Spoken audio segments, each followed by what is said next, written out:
Hi, this presentation is on the benefits of quality of life for children attending a transplant camp. I'm Cindy Richards. I'm a transplant coordinator at Children's Hospital in Birmingham, Alabama, and I'm presenting this information on behalf of myself and Patricia Patterson. So when you think of the quality of life in a child who's had any kind of a transplant, oftentimes children can feel very different from their peers. They can be delayed due to their chronic illness, especially if their chronic illness started at a very early age.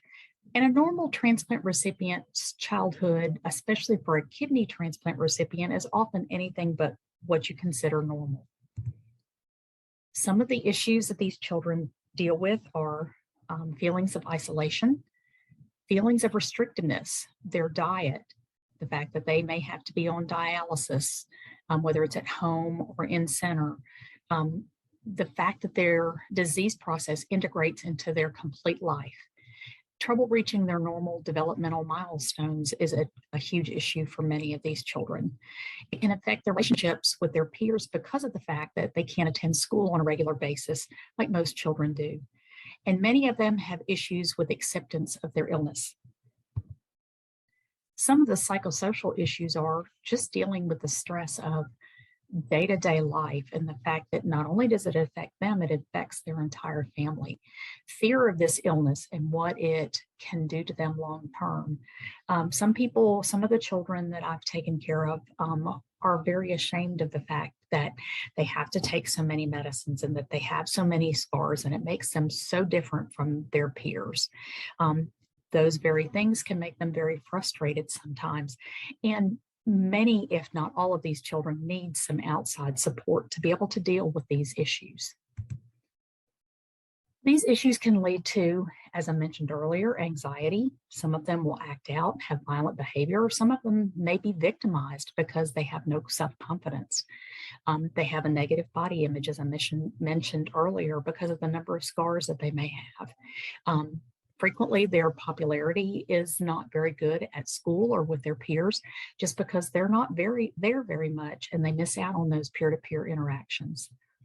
They have a lack of self-confidence, self-esteem, and self-worth. And many of them lack the acceptance of their illness and that they can be competent with their health and health issues. So one of the things that some people in the area where I lived did was to start a camp. It's called the Camp Bridges Foundation. The camps are called Camp Bridges. And this was founded to help combat some of these issues with the 3 camps a year that we're able to hold. We have one just for teenagers, one for complete families. So that's any child that's a recipient up to age 18 and their immediate family members, including their siblings. And then a young adult camp to help those kids who are transitioning out of perhaps living in at mom and dad's house and they're going away to college, they're starting their first careers, and to help them gain some skills to be able to better take care of themselves. At camp, we do things like work to build self-esteem, work to build their self-confidence. It gives them a chance to be a kid where there are others just like them. I can't tell you how many times we've been at the pool and there will be especially a girl that will come, or even a boy may do it too. A boy will come in their swim trunks and a t-shirt because they don't want anybody to see the scars. Girls will wear a one-piece bathing suit. And then they'll get there and they'll see some other kids that maybe are a little bit older than them, have maybe been to camp before. And oh my gosh, they have on a 2-piece swimsuit or they don't have on a t-shirt, and they realize, oh man, they have scars just like I do. This in turn gives them an opportunity to just be themselves, have a chance to go to camp, be there, have a camp experience, because many times these kids can't go to mainline camps because they're not equipped to deal with children who have special medical needs. And it gives them a chance to step out with their parents nearby, the teens and the young adults. There are adults there to supervise and chaperone, but their moms and dads are not there, so they can actually feel like they can be themselves. So COVID-19 really put a glitch in our camps. It was unexpected in 2020, and then it continued into 2021, and now we're in 2022. So our camps were canceled in 2020 and in 2021 for the safety of our patients and our volunteers. And of course, the recipients and their families were just devastated we couldn't have these camps. However, we did do a few things that were a little bit different.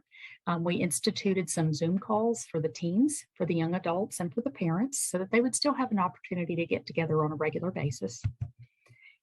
And in 2021, it was still different, but we did implement some one-day gatherings. They were outside at different areas of the state so that the families could get together. And what we did was we got tickets to some of the minor league baseball parks in 4 major cities across our area and provided the tickets, provided food.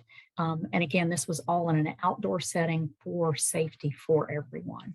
We didn't hold large group camps that could require close contact with persons that weren't in their immediate family.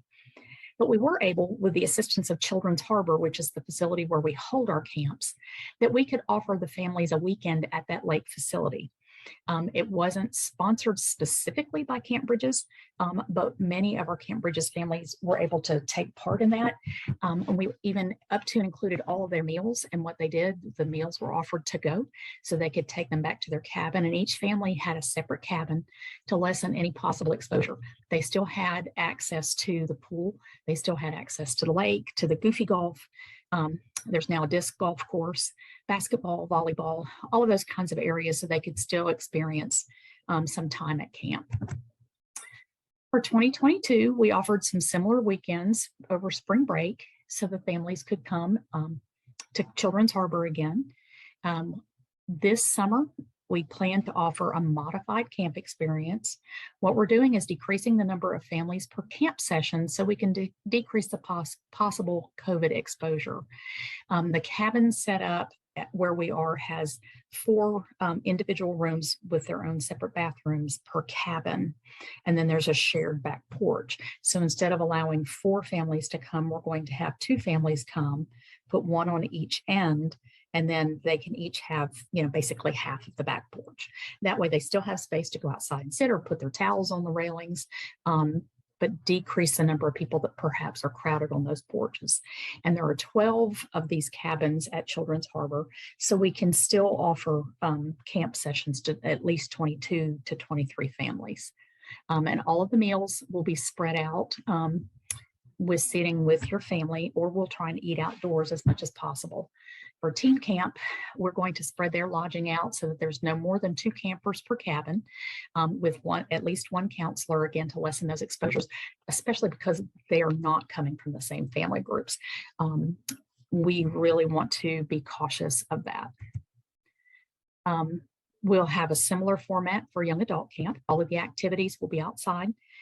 Some of the other things that we're going to do this year is we're going to do a phone screening for each family, each teen camper and each young adult camper the day before camp begins to make sure that they don't have any potential symptoms of COVID.